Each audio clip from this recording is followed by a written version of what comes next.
Tapi saya ini hayal, tapi hayal.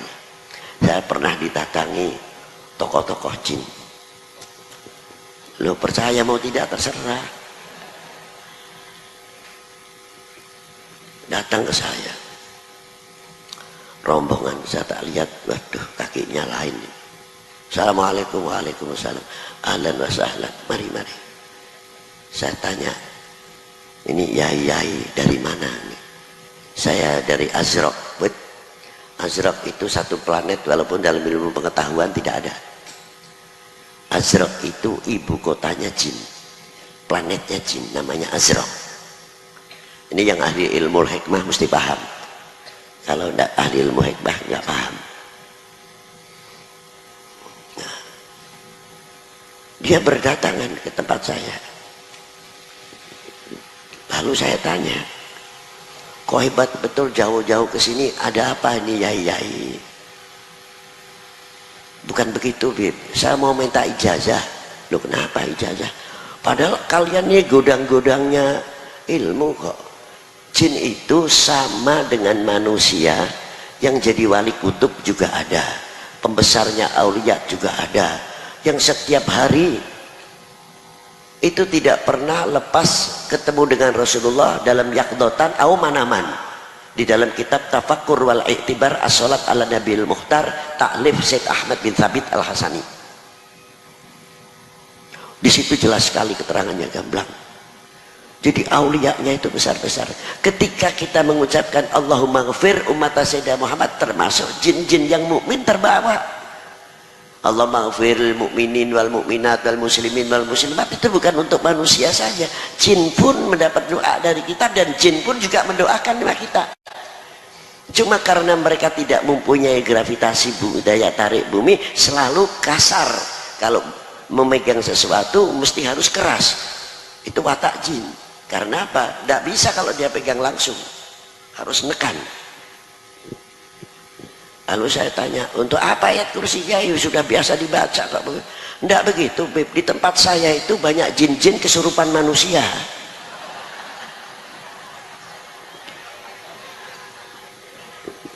Wah, ajib betul ini. Tak pikir-pikir, benar juga tapi. Lo benernya ini kritikan, tapi kita dibikin KO sama dia. Gimana? Di sini ada nangis, anak nangis sedikit malam, kesurupan. Madrasah rame pingsan, kesurupan. Mana sih jin yang tidak jadi sasaran? Sedikit-sedikit jin, sedikit-sedikit jin. Rupanya jinnya ingin balas rupanya. Di tempat kita banyak kesurupan manusia. Saya jawab saja sudah, tidak usah pakai ijazah, Yai. Jawabannya simpel saja, kosong-kosong sama-sama.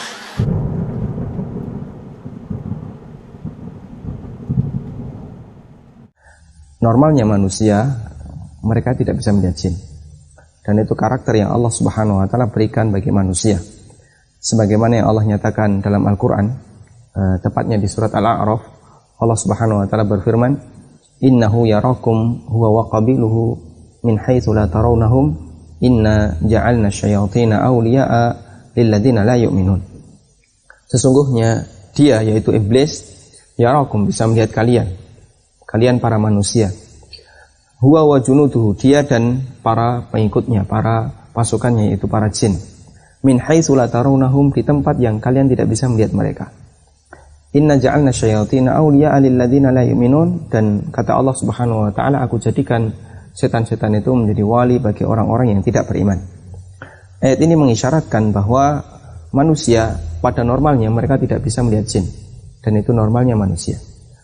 Sifat asli karakter manusia, mereka tidak bisa melihat jin. Sebaliknya, jin bisa melihat kita. Karena itu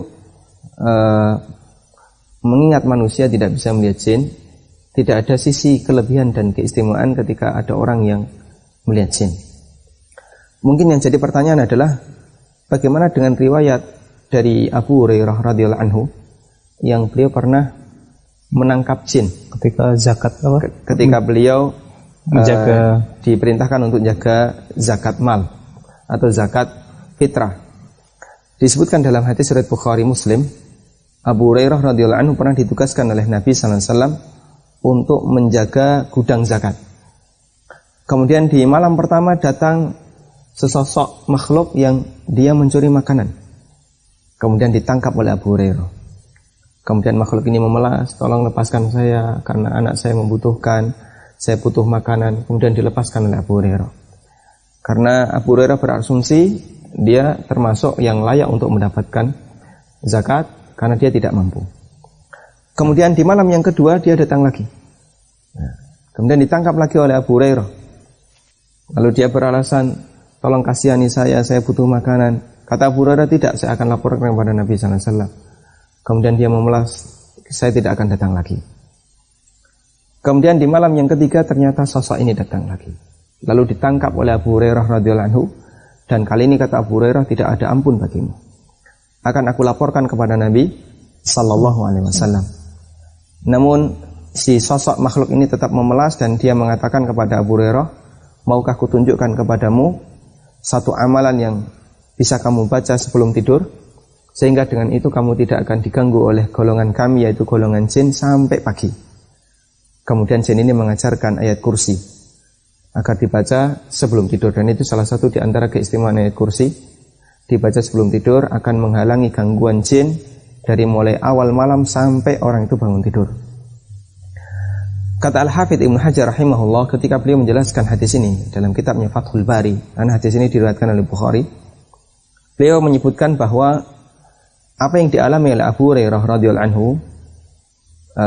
sampai beliau bisa menangkap jin, bahkan bisa berkomunikasi dengan jin, tentu saja beliau bisa melihat jin. Ini adalah melihat jin dalam rupa yang bukan aslinya. Artinya jin telah berubah wujud menjadi makhluk yang lain. Dan ketika itu yang ditangkap oleh Abu Hurairah seperti anak remaja yang baru mendekati balik. Namun kata Al-Hafidz Ibnu Hajar, untuk jin dengan rupa asli, kama khuliqa, sebagaimana ketika Allah menciptakannya, maka manusia tidak bisa melihatnya. Lalu Al-Hafidz Ibnu Hajar menyebutkan ayat yang tadi kita singgung, innahu yarakum huwa wa qabiluhu min haitsu la tarawnahum. Sesungguhnya dia, yaitu jin, bisa melihat kalian bersama para pasukannya, jin-jin yang lain, min haitsu la tarawnahum, di tempat yang kalian tidak bisa melihat mereka. Karena itu satu yang perlu kita ingatkan, normalnya manusia itu tidak bisa melihat jin. Kalaupun ada manusia yang bisa melihat jin, maka yang terjadi bukan karena kesaktian orang ini, tapi jin yang menampakkan diri kepada orang ini. Yang menjadi masalah adalah, terus bagaimana caranya agar jin itu mau menampakkan diri kepada kita? Ya. Kalau dalam rupa asli, manusia tidak mungkin bisa melihatnya.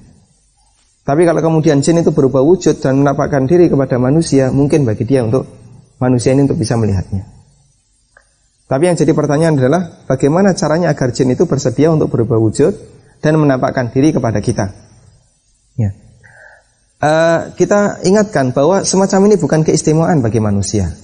Ini bukan karomah, ini juga bukan tanda ketakwaan, ini bukan satu keistimewaan, sehingga bukanlah satu prestasi yang membanggakan ketika orang itu bisa melihat jin.